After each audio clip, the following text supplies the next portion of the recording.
Yeah, I don't mind the times. I just want flush. Oh, hello and welcome to Not Another Leeds podcast, where chaos ensues, tactical analysis just evaporates. And here we are. And today we have two debutants with me. But first, we have the only man that claps when the plane lands. It's Mr. Kev. How are we, Kevin? I'm all right, mate. How are you? All good? I'm good, mate. I'm forcing a smile. We have our first guest is the youngest Macarena champion. It is Mr. Scott Worrell. How are you, Scott? Yeah, I'm not too bad, thanks. I don't think Leeds can ruin our week this week because I don't think we've got a game. So that's quite a nice change, really. yeah. It ruins it all the time, mate. Someone will. Someone always ruins it. So just at least it's not Leeds this week. Yeah. Yeah, if it's not Leeds, it'll be Leicester or Ipswich. Or even Southampton. Who knows? And we also have Matty, supermodel, super fan. And all right, I've told him to stop being good looking, but he's obviously ignored me. How are you, buddy? Can you swap places with me, Dan, by the way? I'll just next to him. I look like a right fat turd, mate. So, yeah, please swap us around. That would be nice. This is tactical. It's like a before and after. You know what I mean? Discipline and hard work. Well. Are you good, Matty? Yeah, I'm not too bad, thank you, mate. Happy it's Friday and kind of happy that Leeds are playing this weekend. So, well, I like to watch them, but considering the recent form, I'm just happy to have a weekend off. So, yeah, I'm good. Yeah. Either way, we'll still be pissed off at some point. Without a doubt. So, before we crack on, we do have a sponsor. You may well remember that a couple of weeks ago, we had a Rent-A-Ref sponsor, but this time they've rebranded. The EFL have contacted me and they want me to put this sponsor out. They've paid me handsomely, something about FA Cup on here, something, I don't know. So basically, this is what we call only refs. A missed handball is just one click away. If you use the code NALT37, you'll get 15% off your handballs and stuff like that. So please go check them out. And if not, you must be a Leeds fan. Right, that's the ad over and done with. I'll come to you first, Scott. We're going into Blackburn. Me personally, I was very confident. What were your vibes, buddy? I mean, I was confident going in because I think our home form this year has been just phenomenal on it, really. We hadn't lost a game going into the game. But I think as the game got on, as it went on and you get to the 60th or 70th minute, I don't know about anyone else in the panel, but I just felt that we're just never going to score. And I think we needed a goal as well. I mean, the way the game were going, the crowd were getting more and more tetchy as such, which is not the crowd's fault because that's just natural emotion of the game. But I just felt like it was just never going to happen, really. And then they score, and then I think every Leeds fan felt it was going to be over at that point. I know myself did. I stood up watching the whole game because I can't sit down while I watch Leeds, even if I'm sat at home. But then, sat down on my couch knowing it's probably over. And at that point, I think you probably think promotion's over. But seeing the result after, maybe with the Ipswich result drawing, maybe it's still on. But not particularly pleasant game as such. I agree, mate. I mean, immediately after, I went into my garage, got my samurai sword, and started chopping loads of watermelons. Mate, it's the only way to get the stress out. Matty, what was your? I mean, I've watched your reaction video of it, but just for the viewers of this NALP universe, what were your thoughts, mate? Yeah, quite similar to Scott's, really. I mean, I was quite confident going into the game. I thought we'd have a bit of a decent reaction to the previous game that was on. And we did for the first 20, 30, 40 minutes, and pretty much for the first half. We created a lot of chances, got into dangerous areas and all that sort of stuff. But again, I think as the time goes on throughout the game and we don't score, it gets worse and worse and worse. As I think we all know as Leeds United fans, if we don't score within the first half, we'll all start getting that feeling that we're never going to score. And then inevitably, we had all the possession, all the passing. And then they go up the other end and put one in the back of the net in the 83rd minute or whatever it was. And by that point, like Scott said, I knew as soon as that goal went in, I thought that's us. We're not going to be able to get it back. We're not on it. We don't do an Ipswich. We don't get a goal back in the added time and that. And because I was actually listening to the game on the radio because I'm visiting my grandparents and they don't have TV and stuff like that. So I was listening to it on the radio on my grandparents. And I've got to be honest with you, listening to the game on the radio, I don't know if you've done it, it is way more stressful than watching the game on TV. It is awful. It is absolutely awful. But yeah, it's confident going into the game. Goal went in, lost all confidence. I don't know what happened since before the international break. I've said on my videos, we were unstoppable, and then the international break came around, which we thought was going to be a good thing to give our players a break. I don't know what's happened. We've imploded. So, and could we talk about corners as well? The corners. Don't you worry. Don't you worry, mate. Yeah. We will dissect them. I know. Here's a fun stat for you and everyone at home. It's been about 131 corners since we've scored from our last corner. Our last corner came on Boxing Day, I believe, or just before New Year's. Every time it went out of the play, I just felt like, well, just give it a goal kick. Just give it to keep. There's no point giving it to us. I feel like in the ground as well. Do you know when you clap, obviously, when a corner comes in and there's a bit of a raise? I feel like the crowd just think it's like a bit of a joke. It's just never going to happen. So it's just like they're just sort of clapping for the sake of it as such. Yeah, like seals. Yeah. Kev, you were at the game, mate. What was the atmosphere like? I know for the first half an hour it must have been all right. Yeah, it was sound. It was really good for the first, like you say, first half. Our first half, it was okay. Then the ref started giving away loads of weird decisions, and all the booing at half time was. I'm sure saw someone mention that we thought they were booing the players, but it was all towards the referee because he was just diabolical. But I do need to mention one thing. Obviously, what Matty's just said about when the goal went in. I've never heard Ellen Road that quiet in my entire life. It's like. Basically, it's like an atom bomb went off in there and all the air just got sucked out of everything. It was absolutely mental. Never heard nothing like that. It was eerie. It was creepy. And then everything just went downhill from there as well. So it was a strange one. Past few performances have been absolutely terrible. While dominating games, we just can't hit the back of the net. When up to the international break, we were just hammering everyone. I just can't see where our next goal is coming from any player. I can't think, we're going to get a goal from him at some point. It's just in my mind that we're hitting the stage where right now I'm not firing. It's starting to worry me a little bit. However, we're probably going to win on Monday. I just got to feel because just the hope that kills you with Leeds, isn't it? They're going to give us a little stick to go, yep, you're going to win. It's a roller coaster. Of emotions being a Leeds United fan. I had long flowing hair at one point. I say this every week. You're down to me. I like Fabio. You know what I mean, like that. And then it's just the 2 years have just eroded my fringe away. So I mean, there's what really annoys me is that this was our third opportunity to gain ground, pull away, and we've got 1 point in 9. I don't know what happened during the international break. Have you seen that? Have you seen the original Space Jam where they take all the talent out of the players via the ball? I just feel like we've been Space Jammed. That's what I think's happened. Scott, let's go into some individual performances. Did Rutter play better for you? I mean, I would have advocated. I wouldn't have been pissed off if Rutter was dropped and Nonto was in there. I feel like for the past 5 games or so, it's just he played better with the hernia. Do you know what I mean? Well, he has been off it, but I don't like. He's one of them players that I don't like criticising too much because I feel like if a goal's going to come from Leeds, it usually comes down to either Rutter or Somerville. So I know a lot of people are flying into them too, but I almost like to criticise elsewhere because he is one of our most creative players, and we are going to rely on him. But I think that the surgery that he obviously had in the international break is probably limiting him now. It must be. I mean, the recovery time on a hernia.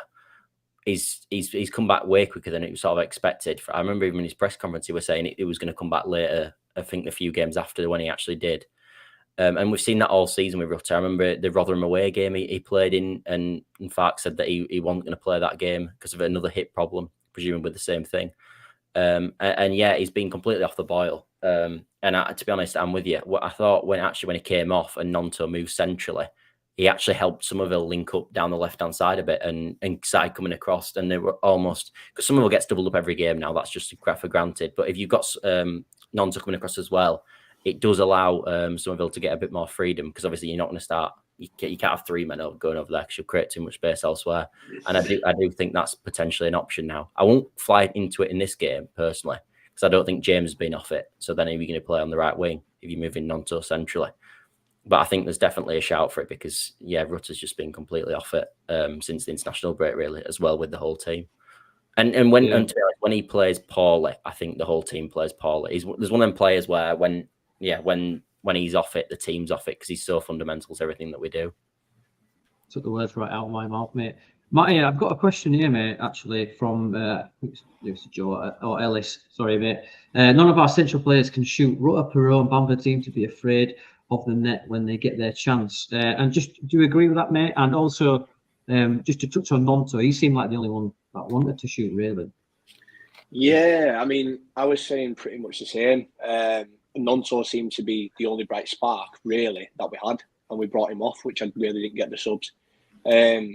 In answer to that question, I mean, I don't really know what Perot does, if I'm being totally honest with you. We got him for a reason, because last season at Swansea, he had an unbelievable season, really. I think he was joint top goal scorer with Gyökeres, I think, if that's accurate. I don't know, you have to fact check it. But we got him for that reason, and don't get me wrong, he's contributed to a few goals this season. But in terms of his special awareness and getting into dangerous areas, his heat maps all over the place. It's not really where we want him to be. Like Bamford can offer you the aerial positions where he gets into, but his finishing is absolutely pony. And Rutter's finishing is pony. It's like, but I don't want to curse him because I love Jorginho Rutter. He's such a lovable guy on and off the pitch. He's like a Labrador. Do you know what I mean? And when he's a player that can come up with a bit of magic, like Somerville, but his end product is absolutely gash. Do you know what I mean? Like when he gets in front of goal, you just feel like you need him to pass it to someone else. But yeah, I feel Rutter, Bamford, and Perot's finishing all need a bit of work. And going back to the game, the Blackburn game, I don't know why we brought Nonto off because, like I say, he was pretty much the only bright spark that we had. For coming into the Middlesbrough game, maybe I kind of agree with what Scott says. Maybe drop Rutter for this game, move Nonto into more of a central position, just behind the more of a 10. Who'd you bring on? I'd give Jadon Anthony a go, if I'm being totally honest with you, because Dan James not really been, he's not really been on form recently. So, we've got Jadon Anthony for a reason. Utilise him, utilise his skills. You saw that goal that he scored against, who was it against? That phenomenal one that he took from Plymouth, that's it. So we know what he's about, we know what he can do, and we need to utilise him a little bit more, but he won't do it though, will he? Like, there's no way. Like, I've stopped talking about him, actually, because it's just never. Like, it's never going to happen. He's never going to start Joseph. He's never going to play Jadon Anthony from the start. That's one thing that grinds me as well. Joe, I've always said this: start Joseph. See what he's like from the start. We saw what he can do against Chelsea. We saw what he can do for his international team at the under-21 levels. We've seen what he can do. He gets into the positions that Bamford can get into, but the guy can actually finish other than Bamford, whereas Bamford can't. So Joseph could do pretty much the same things that Bamford could do because naturally as a number 9, he knows where to get into the spaces. But obviously Bamford could do the same. But we all know Bamford. He's finishing. Yeah, Bamford's Bamford. Yeah, 100%. But if it was me, I'd probably drop Rutter, move Nonto into a central position, more into the 10 position. Somerville, either James or Anthony on the wings, and try Joseph up front. Just see what we can do. Change it up a little bit. But he's not going to just move like Rutter to the right and just see if that just put Nonto in the middle, Rutter on the right. Because he's played it. I think for Hoffenheim, and he's played off the right. Yeah, he did. He was naturally a winger, I think. It's where he scored most of his goals, was cutting into his left foot for Hoffenheim as well. If you see some of his reels, those goals are amazing, cutting in from that position. When we were linked to him, I looked at, as you do, you YouTube the play and you think that you're signing the next Messi, really. But like I looked at one of his goals, and there's one that stood out. I think he was on the right, he cut in on the left, and it must have been a 35-40 yarder top wins. And I was like, fair enough. While he signed for us, sorry mate, when he was signed for us, he actually won the goal of the month while he was playing for us for Hoffenheim. We've not seen him score an absolute screamer. That's the state of it. Do you know what I mean? I don't know what he can. His touch, he can pluck that ball out of the air, but he just can't finish. If you had that, he don't strike it with any conviction, though, does he? To be fair, like it's same with Bamford. They don't ever they even pick the right shot type. They just blast it up, but see what happens. He can put the ball on a sixpence, like for a pass, playing it over the top for Somerville to run onto. But when it comes to the shooting, oh my god, he's terrible. The best bit of work that I've seen him so far this season, for me, Rutter, was the game against Watford, where he got it just in front of the defensive line, did that step over, sent the guy one way, just span round him and laid Jadon Anthony off. and that was unbelievable. I can't believe. But I know it's Watford, but what he does is so high risk though. When it don't come off, he looks a bit of an idiot. Yeah. But then when it does come off, he just looks like the best player in the league. And that's what it was like Coventry. Coventry was trying to do a lot of nutmegs near our 18-yard box, like the one where you drag it over the top of your foot through the legs and stuff. But he's our chief creator. I agree with what Scott said there, is that everything good that we've done this season, 90% of it's come through Rutter with those passes that he does. It's just when he shoots. But he has scored some good goals as well. I mean, his first goal against Ipswich was phenomenal. And that was a hard finish. It's just the easier ones he misses, and some of the shots he takes from outside the box. But he's still a young lad. He's going to go a long way in the game, Rutte. Just for finishing practice, you know. He just needs to know when to let the ball go a little bit more. Do you know what I mean? When to keep hold of it, when to not. Like you say, what you just said, Kev, like doing step overs in our own half and stuff like that. Like, it's not really the area you want. Yeah. We love it when it comes off. Yeah, we love it when it comes off, but it's when it doesn't. There's so many groans around the stadium when it doesn't come off. But I'm going to go back to. Oh, sorry, guys. I'm going to go back to Matteo Joseph while it sticks in my head. I think if we were second or first right now, Bamford would start. But if I was the manager and we're in the position we are now, I'd actually try Joseph now, because we have to win now, don't we? And there's no holding on to games and there's no staying in games with Bamford up the top. We actually need to attack now. So I wouldn't be surprised if Joseph starts on Monday. I really do, because now we're in that position where we have to win. Basically, we have to get 7 points just to even to be up there before the end of the season. So I do see him thinking about Joseph on Monday night, definitely. Yeah, we'll come on to the Borough in a little bit. Yeah. But if you're just tuning in, this is We Hate Jorginho Rutter podcast. No, I mean, obviously he's a young lad. It's just frustrating for when he gets the ball, tries to do a few megs, turns into players, loses the ball. If you're Joe Rodon or Ampadu, you're going to be fuming because the ball's just coming straight back, even under pressure, straight again. Obviously, not to single just him out. I mean, I think Somerville as well, he needs to release it quicker. He does the old, dummy to his left and shimmy to the right, and he looks for that angle, doesn't he? And he needs to release it quicker, doesn't he, Matty? Yeah, I was going to say, I think Somerville has been obviously arguably one of our best players this season. I think we can all agree on that. But I feel like he has got a lot of tricks up his sleeve, but it's always that same fake to the left, trying to cut in on side on the right. But teams and players are slowly starting to work that sort of stuff out. I mean, when it comes off, it's brilliant. You've seen some of the type of goals that he scored from that position before. But if it doesn't come off, like if he's always doubled up on, sometimes you've even got 3 players on him.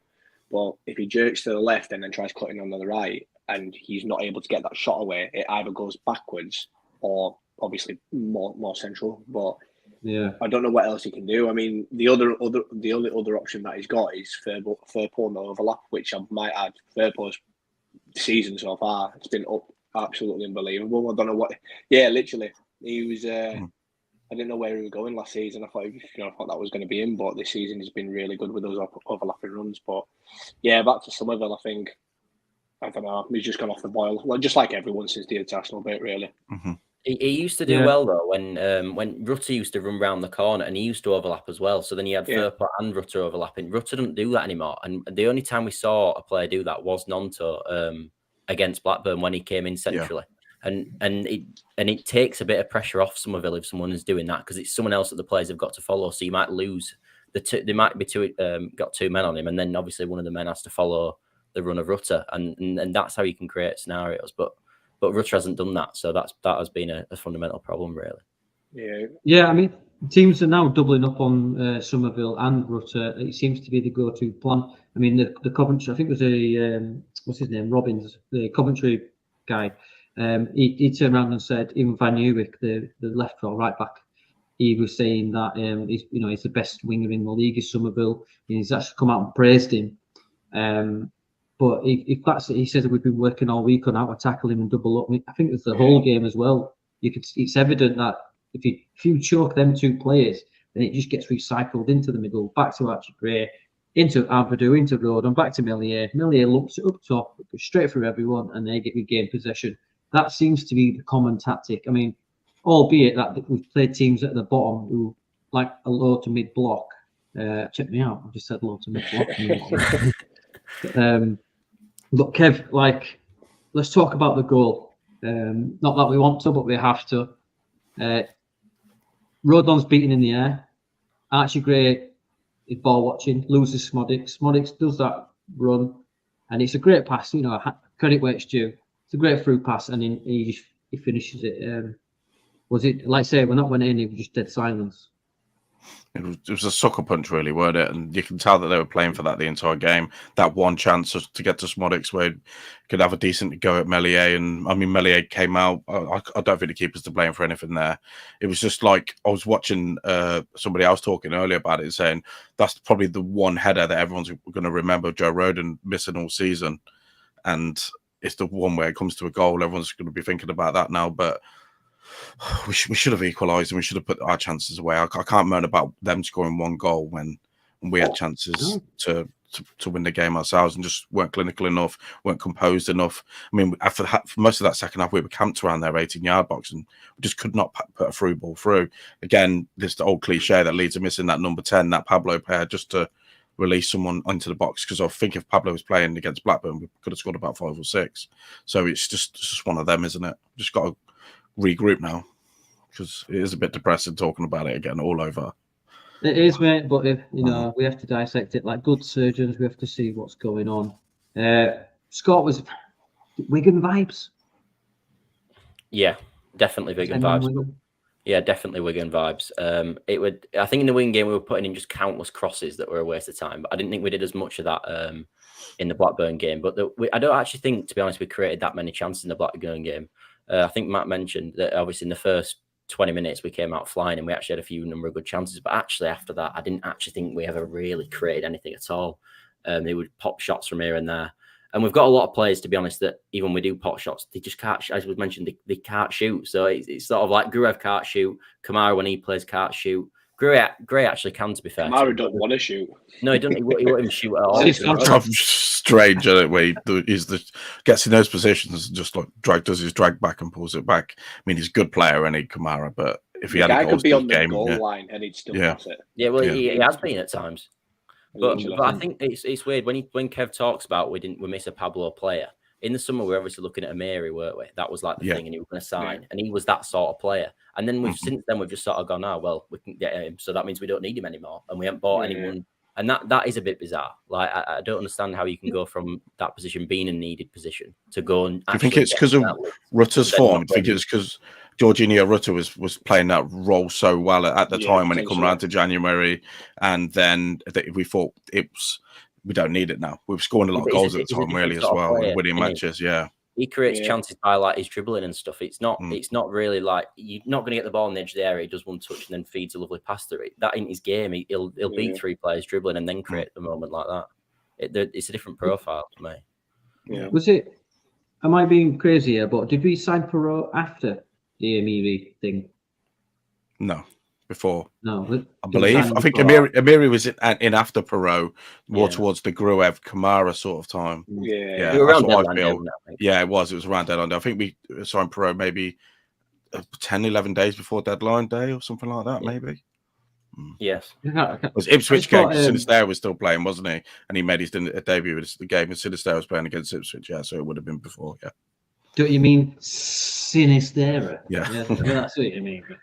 Yeah, so what we don't really want to go. In fact, you wanted to talk about corners, didn't you, Matty? Yeah. We seem to have just can't put it in, can we? I mean, literally, it's either it is always the first man. They don't get anything over the first man.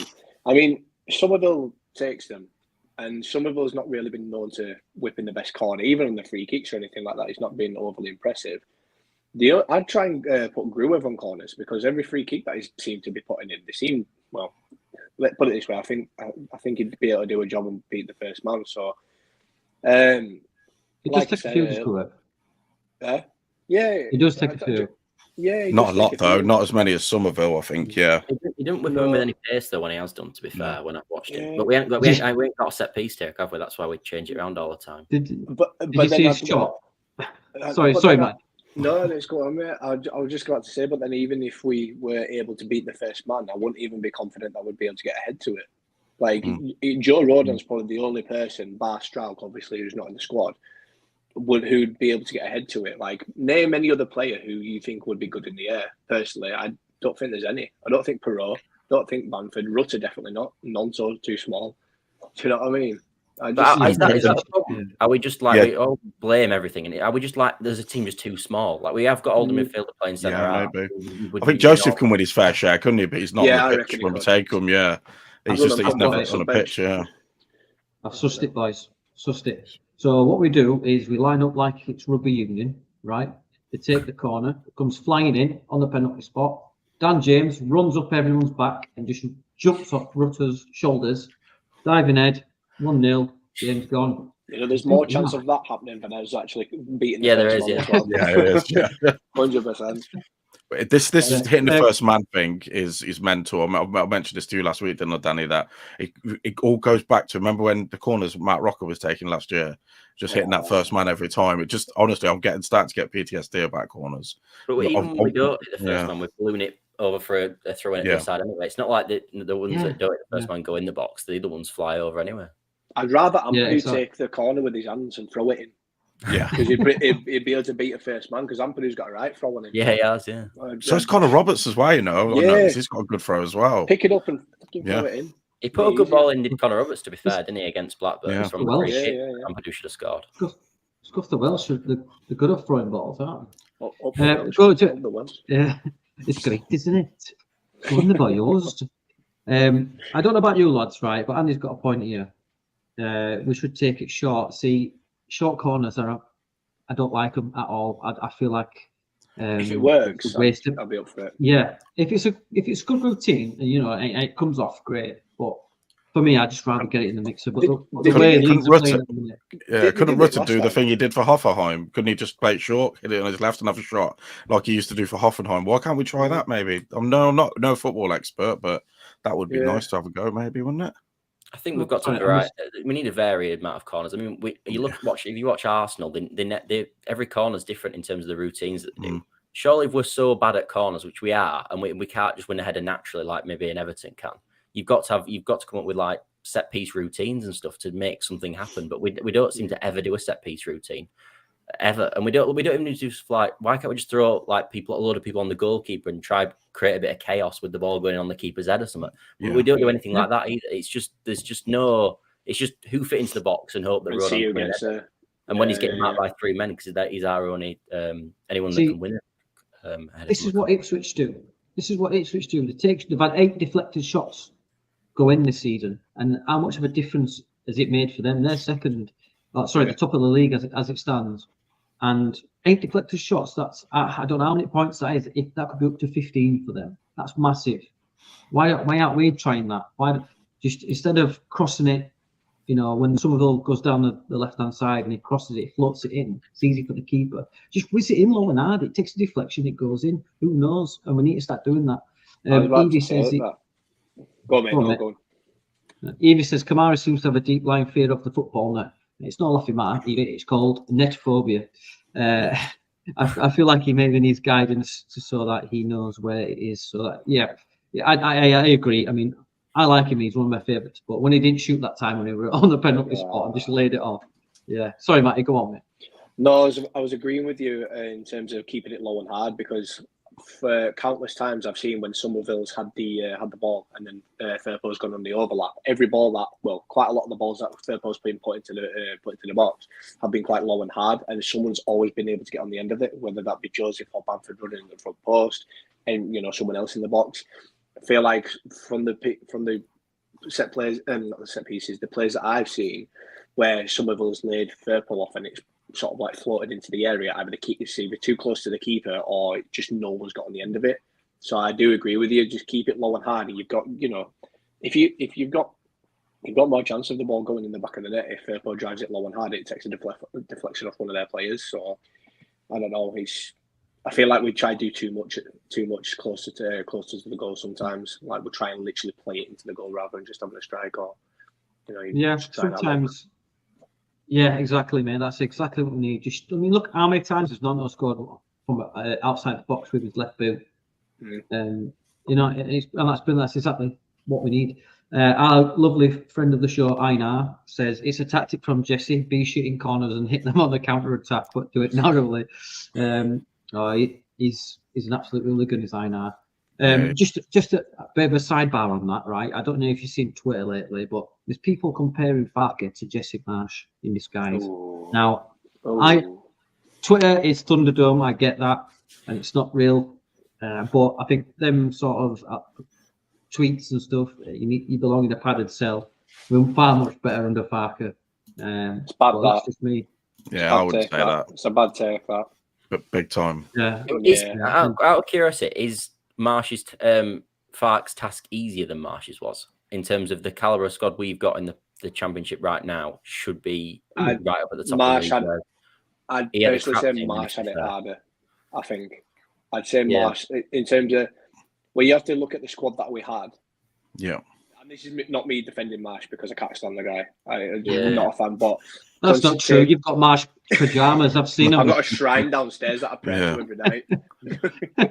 But this is a strange one, this, isn't it? Yeah, this is a really strange question, man. This is a really strange question. But I think I'll agree with Matty. I think Marsh had it harder because we were in the league and the team we had. But I do think Farke had the hardest start with the club, the way we were, and the players leaving and the shambles that we were in. And we do play better football with Farke. But I mean, we should have been up there with the squad that we got. You would have said at the start of the season we should have been up there, and we did really well to claw it back to where we are now. But now we're all clamouring because we weren't there. Now we are, and now we're worried that we're going to drop back out of it again. So it's one of them, isn't it? I'm just really not looking forward to these next 3 games. I don't think anyone is. I think we'll know after the Middlesbrough game. I think if we lose that game, I just can't see it then. But I think if we win that game, I think it's well on then. I think anything less than a win for me, I feel like if we lose or draw, I think playoffs done. Yeah, but if you're targeting 7 points, then is a draw horrendous? Not horrendous, but I think the draw might be the game of the season. I think, like if we draw against Middlesbrough, do you honestly think that our team, without disrespecting them, will have the mindset of going to beat QPR and then beating an informed Southampton team on the last day of the season? I just can't see it. It could depend on Southampton, couldn't it, though, as well? If they might be race at that point. I've not to play for. I'm terrified of that Southampton side. Yeah, I am. Now. I'm absolutely petrified. Yeah. I mean, I was going to go through some stats of the Blackburn game, but I don't want to look at them. I think we've done enough on that. Move on. Yeah. We'll talk about the Borough game in a little moment, but I think that's it. Oh, there's a thunderstorm going on somewhere. I lost my mic there for a second. Speaking of weather, did you see the lightning over Ellen Road? No. Presume it happened. I got a picture of it. Jesus Christ. The local weather. Look, when you agreed to come on, I didn't say it was a good podcast. I said, would you come on the podcast? And you agreed, yes. Contractually. I've seen the lightning in Dubai. Legally binding. But not in Leeds. Yeah. It's cleaned up all that now. It's all. They've just managed to get rid of it all in like a day. I don't know how they've done it, but because it was fake, weren't it? We got my tinfoil out on, seeded rain or something like that. Yeah, Matt Letizier's around. Yeah, I've never heard of that before. It does make you think. Right. So if you're new here, or you're looking for Garden World, it's on Ava, just does, and now. We're going on to a segment called Guess the Player. Now, what we do is I'll show you a picture of a player or players, and you have to take that in. And you just started laughing straight away. He just put his head down and just started. Yeah. Gussie knows. Right, let's go. Oh, sorry, Evie here actually is agreeing with just on that point. Marsh had it harder. It's really hard when you're not qualified or any good at your point. You just described me at work. Me as well. Yeah. Right. Yeah. So here we are on to guess the player. So I'm going to put up a picture. 5 seconds. I want you to take as much information from this picture as you can and give me some ideas. I want to see everyone in the comments as well who you think this is. Who do you think these two people are from the early England setup? And that is your 5 seconds. So. Matty, I'll come to you last. Kev, I'll come to you second. Scott, who do you think it is? I don't recognise either of them. I've got to be honest. It might be Well, it's before your hard to time, go- mate. To be honest, yeah. I might It's be. hard Yeah, it because might you've be got before boxes my on your time. When was the photo? Do we get a clue, or have we got to just go off the cuff? I made it today. No, it's about 2001, 2002. Before your time. Yeah. Well, I'd have been one at the time, so it would have been. I might have been watching the games if I'd probably been sat next to my dad, but I don't remember much when you won, dear. So you were there then? Yeah, I were present. Lion the game, bastard. He's young, Matty. He's young. He's a youngin. So I'll show you again, just in case. Yeah. So right, just give me two names, mate. Oh, Rio Ferdinand and Glenn Hoddle. I've got no. I honestly have absolutely no idea. Fair enough. Matty, who do you think it is, mate? Let's have a look again, please. God, well, because Please. I'm looking at. Assist, please. I can't resist it. I can't resist them eyes. There it is. Look. Who do you think that is? Right, and that's enough. Sven-Göran Eriksson and Sol Campbell. Oof.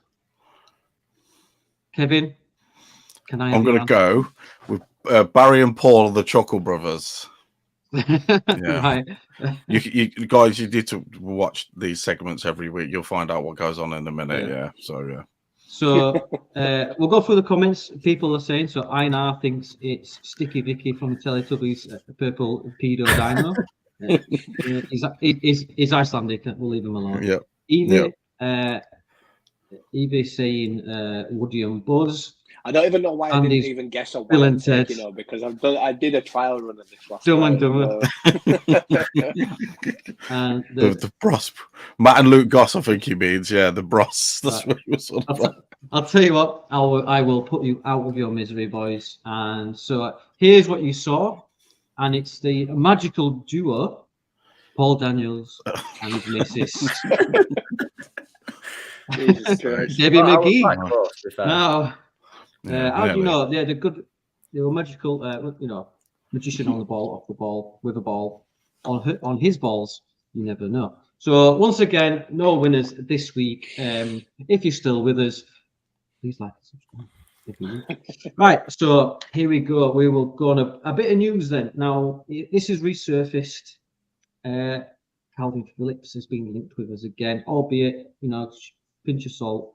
I'll come to you first, Kevin, because I know that you've got Calvin Phillips pajamas and his boxes and stuff. Would you take? I mean, provided that it's on a loan, if we go up, would you take Calvin Phillips back? Not for sentimental reasons, but for footballing reasons. If we could get him back to how he was playing, then yes, I would. But that's not for sentimental. It's strictly at football. That's it. Yeah. But I would take him back. Yeah. I don't know if he'd start every week at the minute, but yeah, I would take him back. Yeah. It's not bad. Not a bad answer. I thought you were going to be really mean then. Scotty boy, would you take Phillips back? I'd take him back personally. It won't happen because the financials don't make any sense. But yeah, I'd take him back, and I actually think he would start for us. I think in a double, like if you're going to move forward and Struijk comes back in at centre half in the Premier League, I think the idea of Calvin Phillips and Ampadu as the two holding midfielders with a bit more sort of stability there would be something I'd be quite interested in. So yeah, I would on a footballing level take him back, but it won't happen. What about you, Matty? I mean, obviously, these two said, they said some words that came out of the mouth in English. What about you, mate? Obviously, right now, obviously later in the season, no. But if we had the chance to bring him back at the start of next season, whether that be Championship or Premier League, wherever we are, I would, yeah. Because I still think there's a good player in there. Yeah. I think that move to City was probably the worst thing he could have done because he was on such a high at Leeds. But he's still got a lot to offer. He's still relatively young-ish, mid-20s, I think, same age as me. I say same age, I'm 28, but same thing. I tried to say mid-20s. Oh, look at me. I'm 28. I'm really young. Grow up, Matty. Grow up. But I actually used to play with Calvin when I was at Waitley with him, and he was a striker, and he's always had some sort of talent Teach him about him. everything, you know. I taught him everything I know. Yeah. You see, but do you know what it pisses me off as well? When I was that age as well, when we were that age and we were playing for Waitley, I was better than him as well. I'm not even gonna. I'm hold my hand up in the air. I was fuming. No. I know. You heard it here yeah. first, people. But no, I would take him back because I still think there's a player in there, and he could definitely contribute to the team as well. Like Scott said as well, Ampadu and Phillips in the double pivot in the centre of the park would do damage. You know, regardless of the league, especially under a manager like Farker as well, who's able to get, bring the best out of players as well. So I'd definitely bring him back. Here's something then, Matty. If there's still a player there, is he the same player? Would he take? I mean, because let's not forget Bielsa with that team. He made, I'd say Bielsa made him into the player that we all know and loved. That got him the move to City. The player that he is now is nowhere. He's so far away from that player. But I do think under the right. I turned 21 and started going out, and I was being a dickhead really. But anyway, we'll move on. that's for another show. That's for another show. But yeah, I feel like the player that he is now and the player that was made by Bielsa is so far apart right now. But I do feel like with the right guidance and the right manager and under the right team and the environment, he could definitely come back to that player. It doesn't fit West Ham in the slightest, in my opinion. He kind of fit into City, but obviously it didn't work out for him. But I do feel like if he was to come back to Leeds, especially under Farker, I feel like Farker's the type of guy that would be able to work well with him, bring the best out of him, and it wouldn't happen straight away, and it probably won't click straight away with the team and the tactics and the formations and stuff like that. But under the right guidance and the tactics and the proper manager, I feel like we could potentially get the old Calvin back. But who knows? Yeah. See, I think the way sorry guys, I was about to say the way we play out from the back as well, and the way that we shift that ball around between the two centre halves, and the way Gruev drops in a little bit deeper sometimes would really suit Calvin Phillips as well. The way we play and the way we get those passes around the back and then shoot it out from midfield, I do think he would suit our system. Yeah, I was saying, like, if we had the prime Calvin Phillips that we know in this squad, right? He'd be able to offer us a little bit more or something extra, because we try and play it around the back, make it, give it to the wingers and try literally pass it into the goal. Whereas we need to start doing something different. I know we've only got 3 games to go, but we need to start to try and do something different rather than just pass it into the goal. Now, Ampadu sometimes plays the long ball over to the top for our number 9, which we've seen it works every now and then. Now, he doesn't do that all the time, and he certainly can't really do that playing centre half. He normally does that when he's in the 6. Now, if we had prime Calvin Phillips back in the double pivot, he's known for his long 30-40 yard passes. Now, if we had that, as well as trying to play the ball literally into the goal, and on the second option we had Calvin pinging the ball, it's another option. So there's definitely something there that could work. I think with Phillips as well, there's an idea that he's only been good under Bielsa, but I actually think some of his best games I've seen with him has been when he played for England under Southgate. England's player of the year. He was England's player of the year. Went to a European final, playing alongside Jordan Henderson. He can't be that crap. You know what I mean? Yeah, he's good. Yeah. England's player of the year, but the white wave of Leeds United fans absolutely smashed the shit out of that like button. Yeah, they did. That is why. That's why. I mean? We never lose a vote or a poll. It was that game at the Euros, the first game that we had against Croatia. He absolutely dominated Modric and Kovacic in the centre of the park. Like, that's unheard of. And that's in a double pivot, similar to. And he set up the goal to Sterling as well. Sterling, exactly. He absolutely bossed the midfield that game. So definitely player there. He needs to get back. I think at Leeds as well, the crowd would love him and stuff, and he'd be like a homecoming for him, and he'd get that support I think he needs, because when you're down on confidence, I think that extra lift that he'd get from the Leeds fans, and the fact that if he made a mistake, we wouldn't be straight on his back like they probably were at West Ham, because they weren't as sure about the signing. So I think that would give. I love the finger that he gave to the West Ham fans. That's brilliant. I'm not being funny, but if there's no written rule where players aren't allowed to give it back. Do you know what I mean? And if fans are giving it to the players, and then the player gives it back, they get an attitude about it. I'm like, I totally expect it. It would do your head in, though. If we lose against Middlesbrough and Ampadu starts giving it out Leeds fans a middle finger, I think I would have given it more, me. The big question marks. Yeah. I would have given You're so smart. much more than a middle finger, mate. Oh, I bloody hell. That's for another podcast, mate. Right, yeah. So, Phillips, it's 50-50 between fans. I think some of it's sentimental and some of it is just, why not? Clarkson has been in a crash this week as well.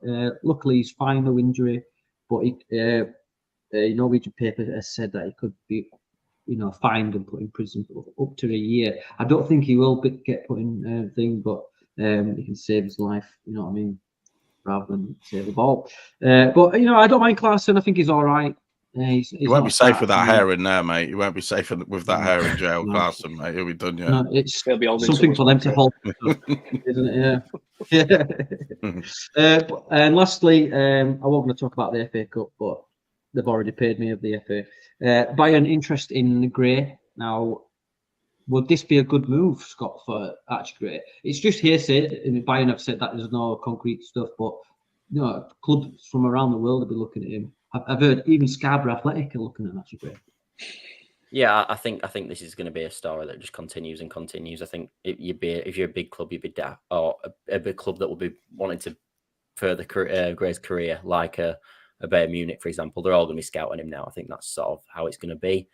Do I think it'll happen this summer? I don't really. I think he's just signed a new contract till 2028. So I think you'd be looking probably at next season if he's going to get the big fee for him. And I don't see the reason why you'd sell him this summer because I think if we were to get to the Premier League, he has a good year in the Premier League, then his value goes through the roof. Whereas I think in the Championship, there's people saying 50 million. If we're in the Championship next season, there is no club in a million years that are going to pay 50 million for him. It just ain't going to happen. Yeah. So I think you better wait in probably a year. One, so we can keep hold of him, and two, so you get a better fee for him as well. Well, Jude Bellingham went for 25 million, didn't he, to Dortmund? Exactly.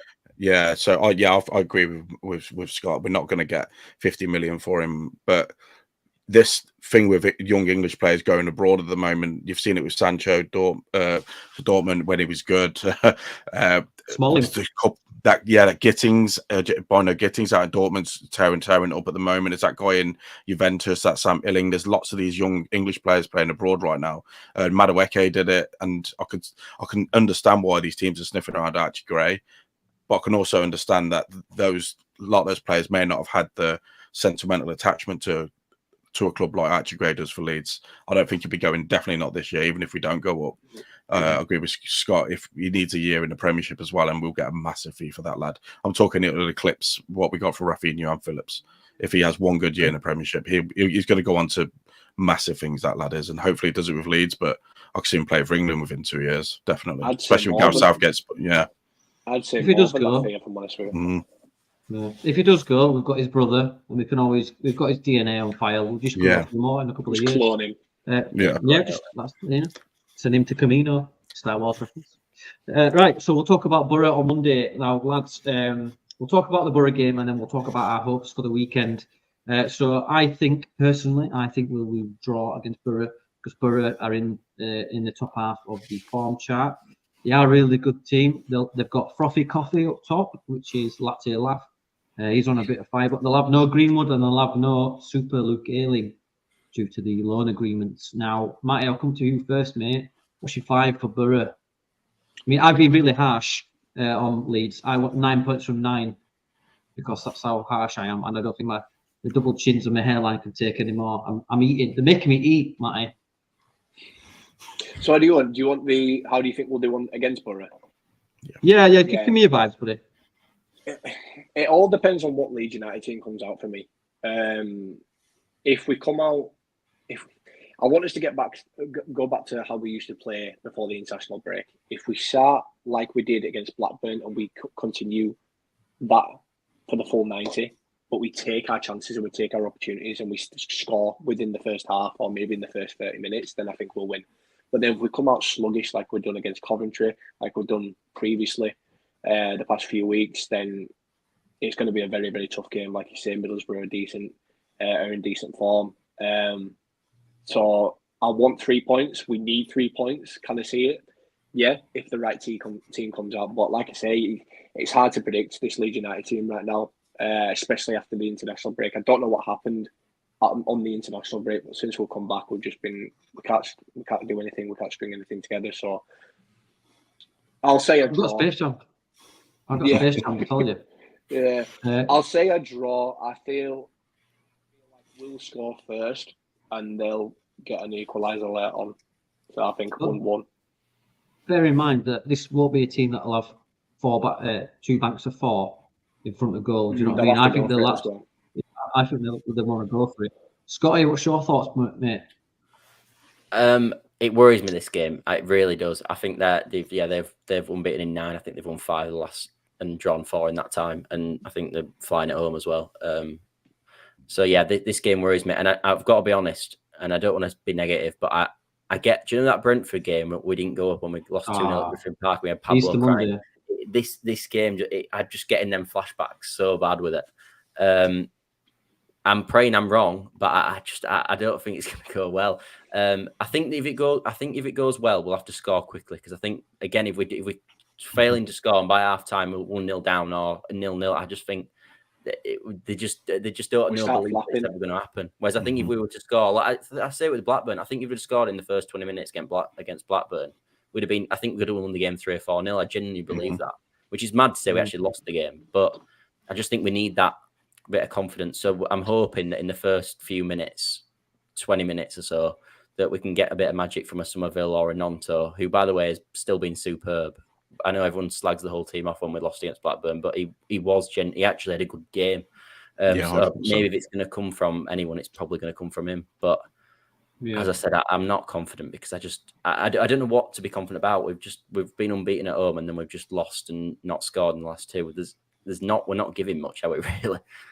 No, I mean, to be fair, mate, we are Leeds fans. We do have, I call it Leeds TSD, where, we always have this underwhelming feeling that the worst will happen. Well, we've got a song about us bottling it. I mean, is there another club in the country that have got a song about that other than Leeds United? It's the most Leeds United thing I've ever heard in my life. Every time they're falling apart again. Which other club does that happen to? Loved, adored, never ignored, my friend. Everybody wants to be Leeds. Hated and rated at the same time, Exactly, mate. But it's cliche to say, but we are everyone's cup final. Everybody wants to beat Leeds. Everyone steps it up. Yeah, you know what I mean? Kevin, let's get your thoughts on Borough. Do you think Barker will leave it late to bring subs on and like-for-like subs? Will he bring Perron for Bamford and Joseph on in the 97th minute when we've got cornered? So yes to all of those. And I agree with Scott and Matty. I think we have to start this game really well. The only worry that I've got about this game is that Middlesbrough got nothing to play for now. And maybe they might have to come and attack us a little bit, because they're at home. They have to come at us, and that might suit us a little bit more. I do think we have to score early, but I actually think that we are going to win this game. I think we'll beat Middlesbrough and QPR, and everything goes down to the last game of the season in typical Leeds fashion. But I do think, and I think it's going to be really nervy on Monday as well. I think it might be like something like a 2-1 win. That's what I've got, and I'll take wins if we're playing crap or if it's nervy. Do you think us away from home is a help to us? Do you think that? Yes, definitely, 100% right now. Yeah, definitely. Yeah, after the way Ellen Road was on Saturday, I think us playing away from home, we ain't been as good as away from home as we should have been this season. But I do think they might take the pressure off us a little bit, and we can only attack these games now. We have to win these matches, so maybe we'll see a different side of Farker. Yeah. I feel like with these away games at Middlesbrough and QPR, if we are able to get 2 wins, that'll do wonders for confidence. So when we go into the Southampton game at Ellen Road, I know Southampton are in form, but if we've just won 2 games back to back and our last game of the season is at home, and if winning that means promotion, then I feel like we've got a much better chance. But because the Sunderland game in terms of the crowd and the nerves in the stadium was nowhere near what it was in the Blackburn game. It was because of the Sunderland game that caused obviously the Blackburn game. So I think you're right. If we were even Hull and Watford was really nervy, because let's be honest, we didn't deserve to win the whole game either. The whole game, we didn't deserve to win that match. They absolutely hammered us, and we just scored goals. Watford, we were terrible. Sunderland, we were terrible. Blackburn, terrible. We've got to turn a corner at some point. And I'll tell you who I liked at Hull. What's his name? Morton. Tyler Morton. Tyler Morton. Yeah, he was good, weren't he? He was unreal. I've been feeling hammered that match. It's because I we think were if outnumbered though, as well, to be fair. Mm. Like, we were 3 against 2. I mean, you struggle not to win that midfield battle, really. Yeah. Yeah, we need just Kamara to sort his shooting boots out. I think it's in his contract that he's not allowed to shoot. I generally think that now. I think it's him shoot once all season. I want to see everyone's comments in the comments section. Who comes in and what's your team? There's nearly 100 of you watching. I'd like to see some comments in there for your team. I'll come to you first, Scott. Any changes or the same? 100 people watching. Fucking hell. Yeah. I've got 100 windows open. It's all me. No, I don't think there's loads we can do, to be honest. I mean, Roberts is out, so that's one change that's going to be forced. Going forward, he won't start Joseph. So I almost bought, like, I'm more talking about it as such. He won't start Jaden Anthony, so they're both write-offs. So the only one is he might bring Rutter out and put Nonto in the middle, but I don't think I'd do that myself. Not to start the game anyway. I still think I would start with Rutter. And then maybe he might put Kamara in midfield. That's probably what I'd do, because I think Gray's struggling at the moment, as good as he's been the whole season. He's not, which is fine. Like, it's his fault at all. But and I'd never criticise him. But maybe it's time to take him out. Kamara's played in European finals, so for Rangers, and a Rangers club where they're expected to win week in, week out, which is what we are at Leeds right now. So maybe I'd do Gray for Kamara, but I think the rest of that, and Byram obviously probably coming at right back. But besides that, I don't know there's much we can do, really, to be honest. And because he won't start the people that we'd start. So yeah, that's probably what I'd do. I think there's one thing we've got now that we didn't have before is 9 days rest in between matches. And it looked like something we needed a bit of rest, especially Rutter. He may come back refreshed. I think he will start Rutter. I know we're clamoring for changes, but maybe he just needed this bit of rest, and he's going to come out all firing. But he doesn't play his best on weeknights. I don't know if you've ever noticed that. He doesn't really play that good when we have a night game. It's normally the afternoon games where he's always the best. So let's just see how this goes. But yeah, I think he'll start him. Then this rest is going to do us good. And again, we have to win this game. And if we win it, then all the hope just goes back up in the entire fan base then, and we're all going to be itching for the next game. And there's only, 3 rest days? 3 rest days in between that game as well. Oh my God, Sky Sports Leeds. We played twice as well, don't we? For Ipswich play once. Yeah. So we've got. It's mad that. It's crazy. It's actually unfair, to be fair, on Ipswich, but I don't care. But I actually think it's a bit of a joke. To be fair. If I was Ipswich, if we pressure on them, though, isn't it? That's what I mean. If we win both the Middlesbrough and the QPR game, we know Ipswich can. We've seen that they can hold their own in terms of pressure, but that'll do. I think that'll. I don't think they'll do it.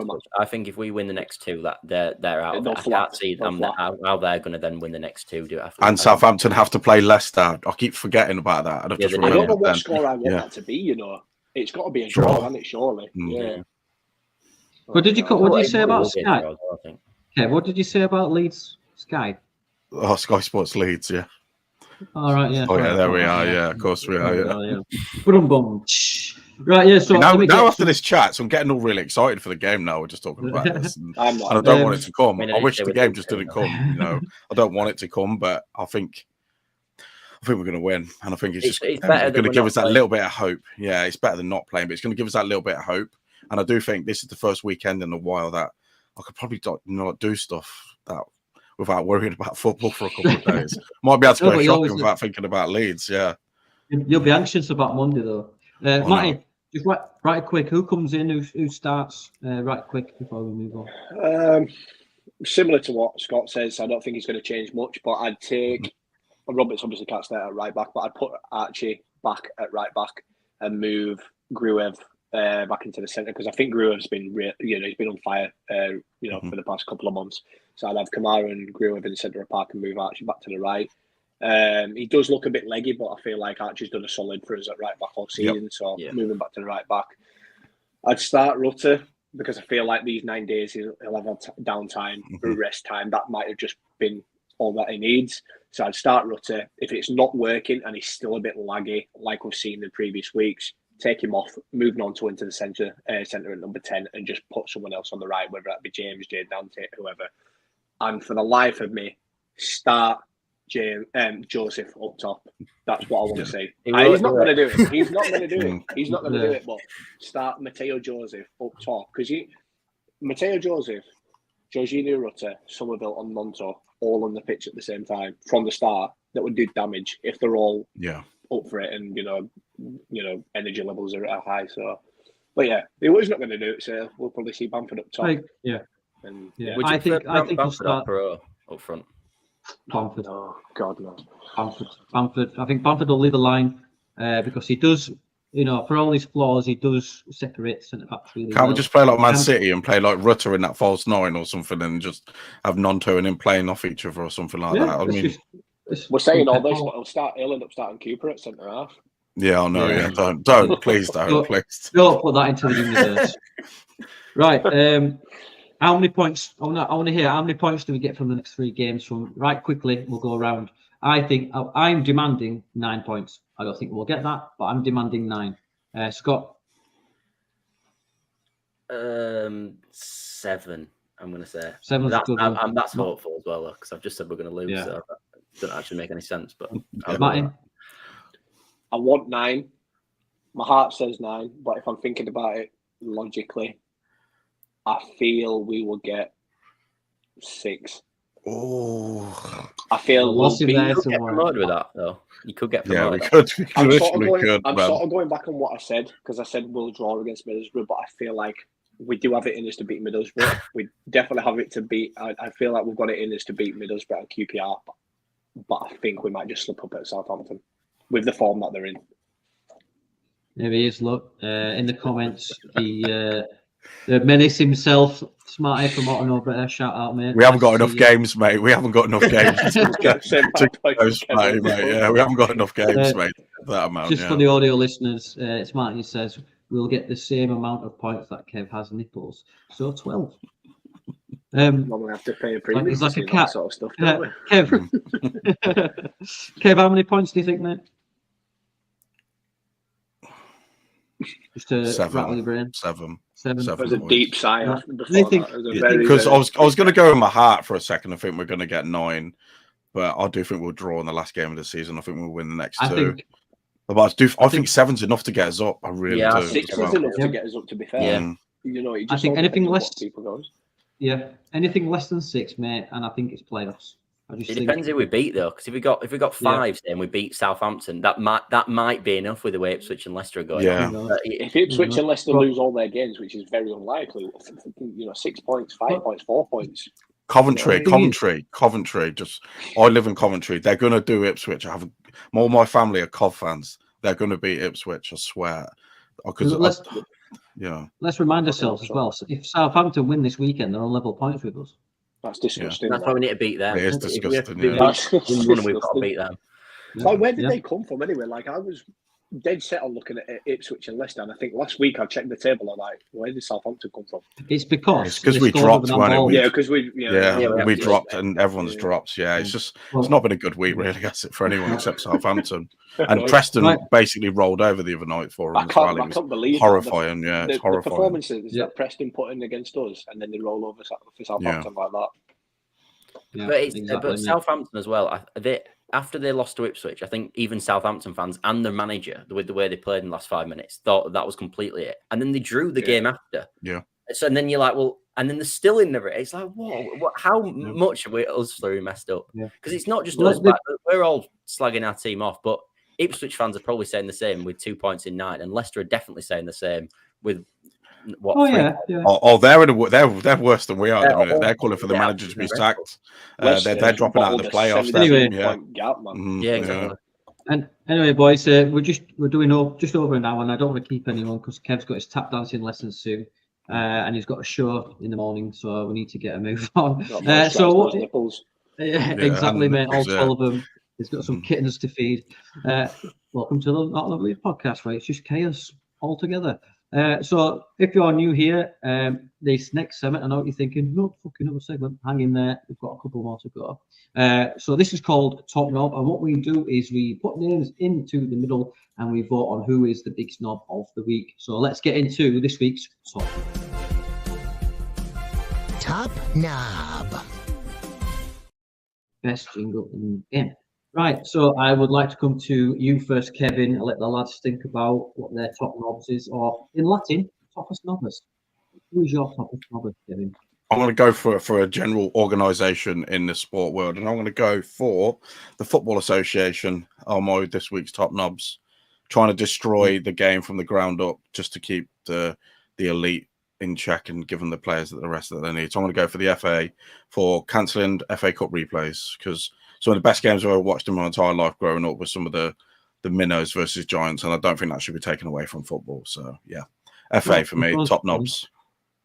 I've just got a text from the FA. It says, tell Kev to shut up. So I just ignore it. Scotty, who's your top knob of the week? Who's pissed you off? Preston have pissed me off in the way they played.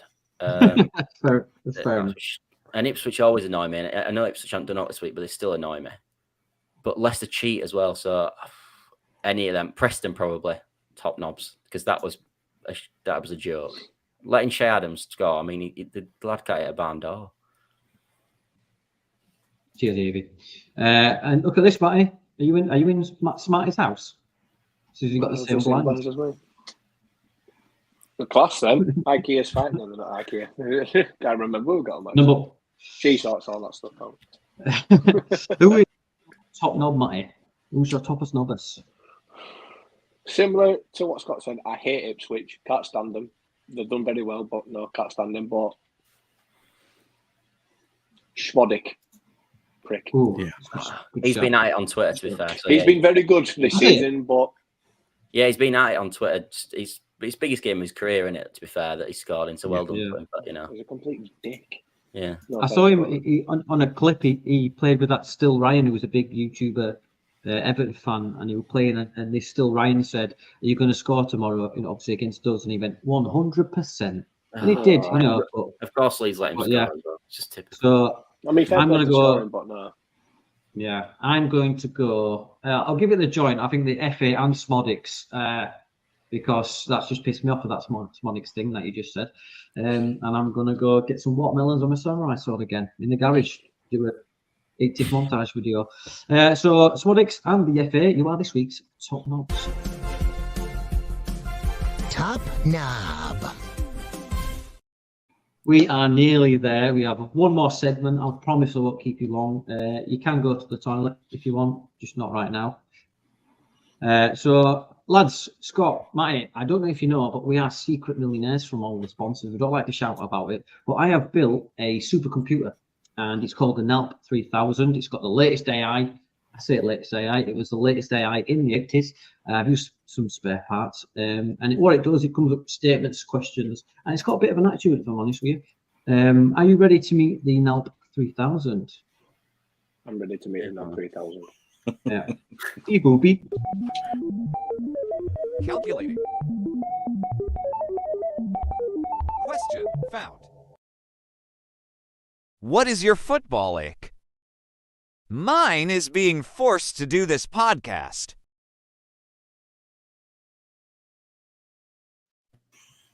I'm so sorry.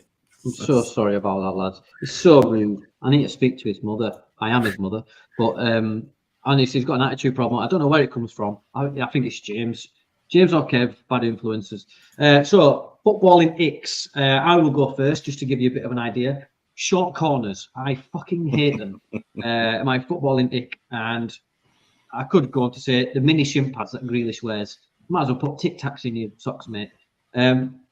Right, so who wants to go first? Hey, volunteers. I'll go. Yeah, go on, Mike. What's your footballing ick? Don't say this podcast, please, because the computer already said that. Saka's limp. 17 limps in one matches. 17 limps in one match he had the other day, apparently. Funny, that was an absolute. He needs an Oscar. Did you see Kimmich like imitating it after the game finished? That's tough. Every time they're losing, which is all the time at the moment. So yeah. Hey, Shots on fire. Scott's on fire. Yeah. Come on, Scotty.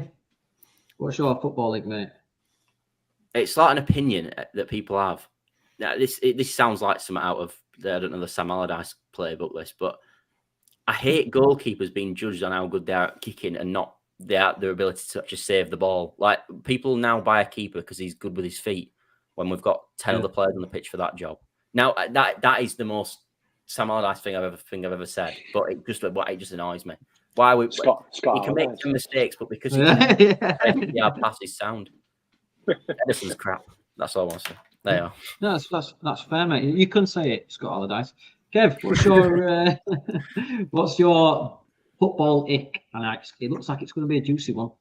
No, do you know what? I don't really have a football ick, but I have something I hate about football fans, if that's all right. Yeah. Do you know, like, Football. we're on social media, everyone like takes their Leeds towels on holiday with them, and they'll put them on a sun lounger and take a picture and upload it to social media, going, "Oh, can I get a mop for Leeds?" You know what I mean? Stuff like that. I cannot stand it. I don't know why. It's strange, man. This is not aimed at anyone. I didn't know you did it. I swear, but I did that a few years ago, and I got me new Leeds. I bought it specifically for this holiday, and I put it on the sun lounger. And I swear to God, I put it on the sun lounger. Took my glasses off, and this guy is staring at me the other side of that pole, and like that. Have you got this? Like, and I just went like that, and he just went. Yeah.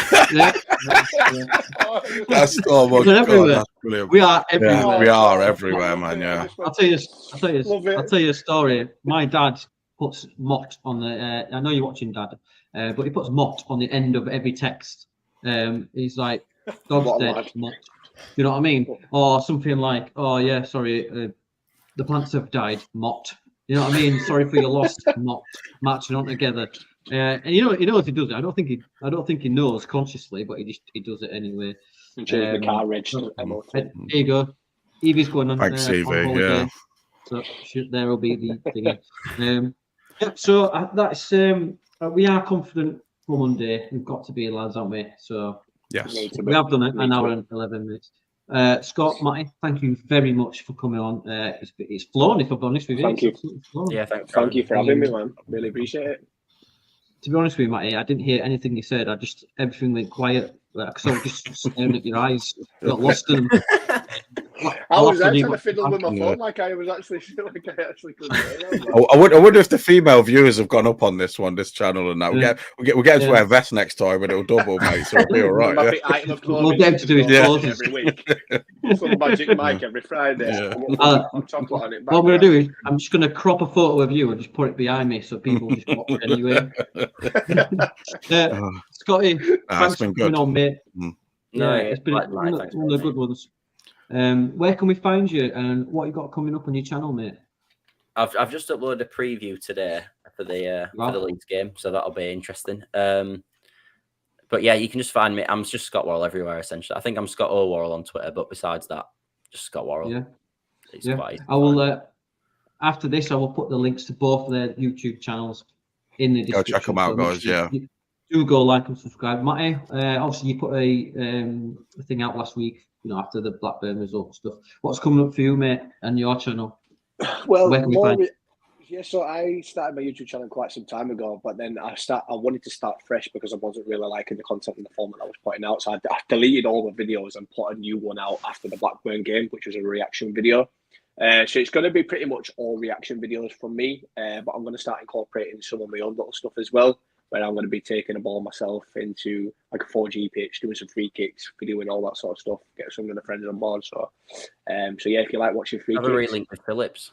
Get Phillips. Yeah, I could do that. I don't want to show get the old mate on the blower.